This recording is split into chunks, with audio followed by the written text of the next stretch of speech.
Hello. Hi, is Trisha there? Yes, this is she. Hey, Trisha, how are you? My name is Jubal, and I host a radio show called Brooke and Jubal in the Morning. Okay. I'm calling because one of our listeners sent an email about you.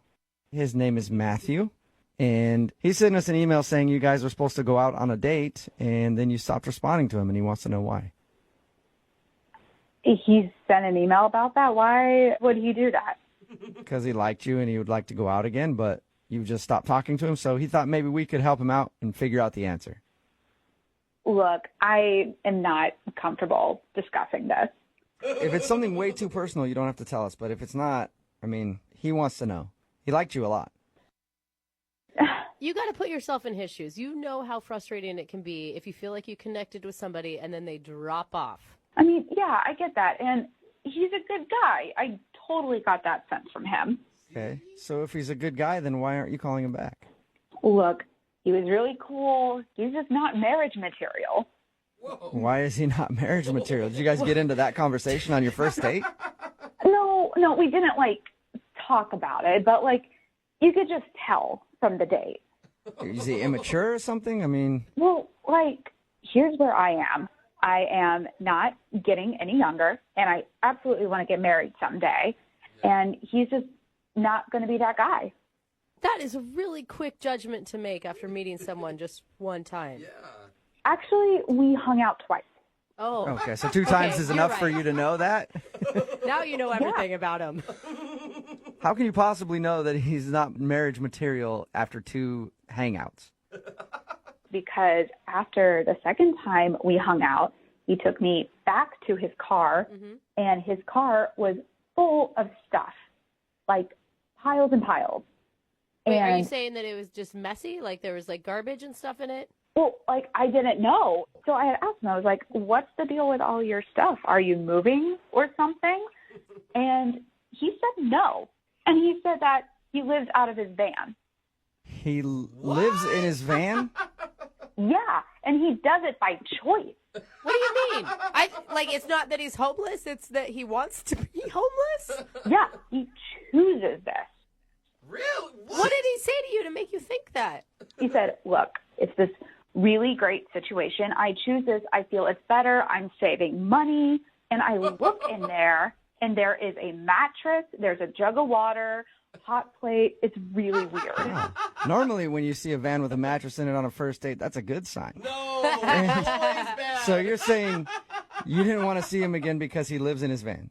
No, I don't know. I've been going back and forth over this, for the past few days because, he lives in a van. Yeah. So you're saying you don't want to move into a van if you guys ever got more serious? No, well, no, I don't know. That's the thing. You don't know if you want to move into a van. You might be willing to move into a van?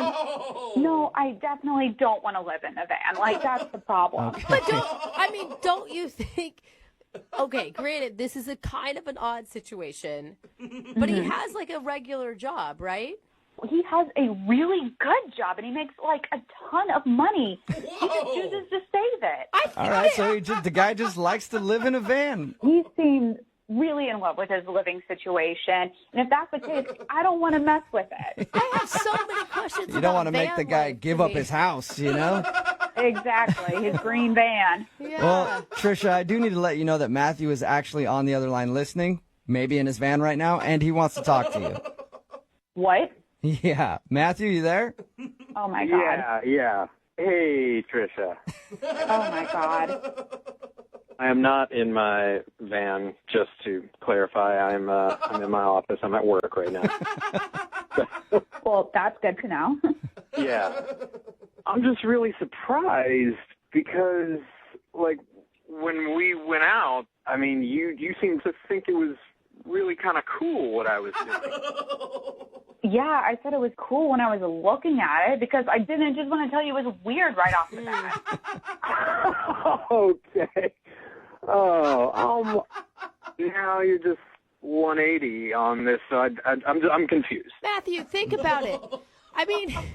How could a girl see a van and think, I want to stay the night with him? I'm not sure where I'm going to go to the bathroom if I have to go, but... Just owning a van and living out of it is awesome. I have this freedom that everybody else is dreaming about. I save all this money. It keeps going in the bank when everybody else is spending and going into debt on these houses that they can't afford, and they're never in because they're always at work all day for them. I mean, what's the point of it? The point is to actually have a place where you could hang out, not something that you could, like, drive from point A to point B, like you're home traveling everywhere.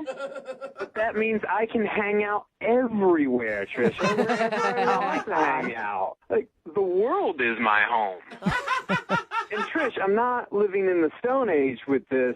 Like, I've got Wi-Fi, you know, I can run things off this generator. Like, I have electricity. I have the basic things that I need and stay connected with the world. I can work remotely if I want to. Like, come on. He's got it all figured out, Trisha. It just sounds weird to me. I never pictured my boyfriend living in a van. No. On purpose. But it may be fun, Trisha. I mean, it's definitely an adventure. Yeah, that's a word for it. It is an adventure. That's what I've been trying to tell you. I don't know, man. I mean, you have a great personality, and you're a really cool guy, but the whole living in a van thing is just a giant turn off for me. Just give it a weekend, Trisha. Like, pretend you're going on a luxurious camping trip. Give it 2 nights, and I will convince you. I promise. 2 nights, that is a big ask, sir. So you want me to spend 2 nights in your van when we've only been on one official date together? You were the one who was throwing around the marriage word of, you know, needing to find marriage material. So, like, 2 nights is not going to kill you. He has a point. I mean, I say 2 nights is a drop in the bucket. Come on. In that case, Trisha, would you like to go out with Matthew on a second date? We will pay for it. I mean, I guess the date would be 2 nights in his van, but whatever. Would you like to go out with him again?